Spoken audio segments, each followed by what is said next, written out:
شكرا لكم لمشاهدة هذا الفيديو. Bismillahirrahmanirrahim. Assalamualaikum warahmatullahi wabarakatuh. Sobat Yuanda Kisah channel peduli pembelajaran bahasa Arab dan pendidikan agama Islam. Apa kabar? Semoga semua dalam keadaan sehat walafiat, diberikan kesehatan, kekuatan, serta ridho dan inayah dari Allah Subhanahu wa taala. Masih melanjutkan ibrah dari buku Sandal Sang Kiai milik Ustadz Dr. Ahmad Ghazi Al-Mukarram. Kali ini dengan topik maharnya adalah Islam. Selama ini kita sering mendengar, menyaksikan, melihat pernikahan yang maharnya adalah berupa barang-barang mewah atau kemewahan-kemewahan seperti cincin emas, kalung emas, berlian, permata, ada yang berupa harta benda seperti mobil, motor, dan lain sebagainya. Tapi ada juga yang sederhana-sederhana saja, seperti seperangkat alat sholat. Dalam pengertian masyarakat awam mungkin seperangkat alat sholat itu mukena serta Al-Quran. Tapi kalau pengertian yang secara mendalam mungkin seperangkat alat sholat itu berupa masjid serta isi-isinya. Nah, baiklah, pernahkah kita mendengar ada mahar berupa masuk Islam?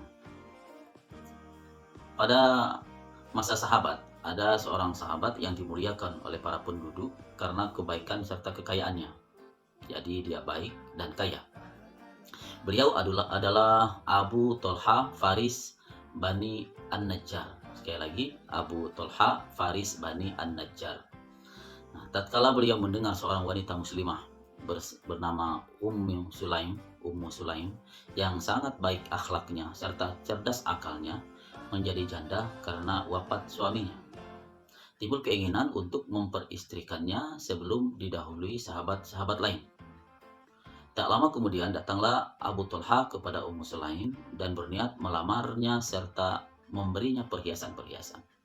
Maka Ummu Sulaim menjawab lamaran tersebut dengan pernyataan, "Wahai Abu Tolha, engkau adalah orang baik dan dimuliakan para penduduk serta kaya raya. Tak mungkin ada wanita yang akan menolak lamaranmu. Namun saya menolakmu karena saya muslimah dan Anda masih musyrik." Abu Tolha pun menjawab, "Mungkin pemberian saya dirasa belum cukup. Akan saya berikan lebih banyak lagi emas dan perak."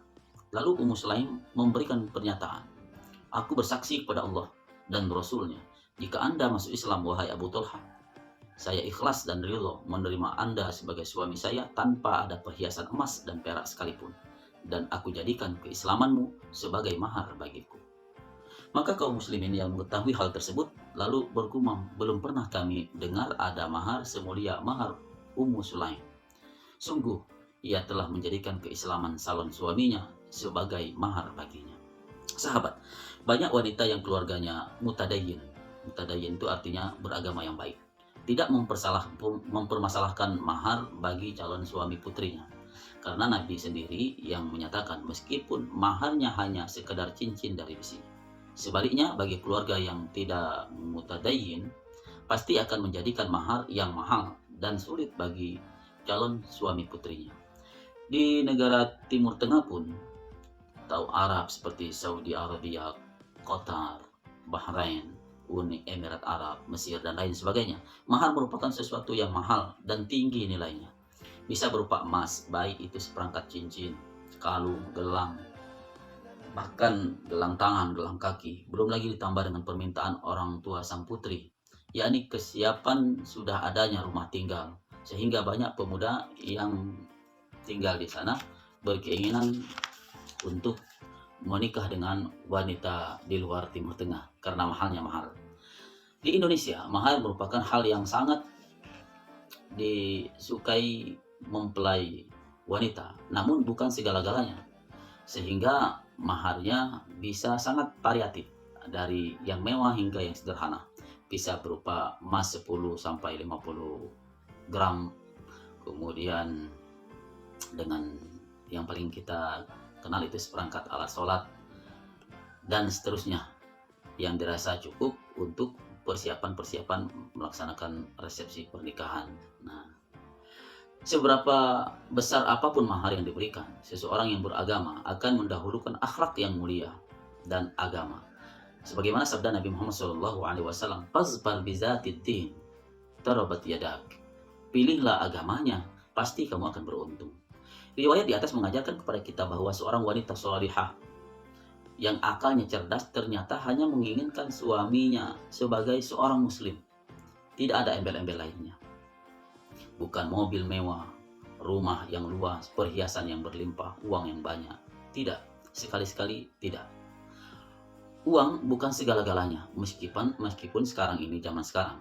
Tanpa uang kita merasa sulit menggapai segala-galanya. Tetapi semua hal tersebut wajib diletakkan di belakang hidayah Allah Subhanahu wa taala.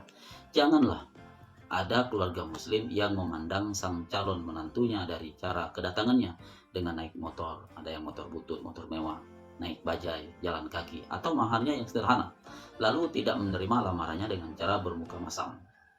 Adapun kalau datang dengan mobil mewah, jas mahal, dan mahar perhiasan yang banyak, lalu menerimanya dengan wajah sumringah, padahal mungkin bukan suuzon ya, mungkin ada juga yang hanya minjam itu, hanya sekedar untuk akal-akalan sehingga dapat lamarannya diterima oleh calon mertua.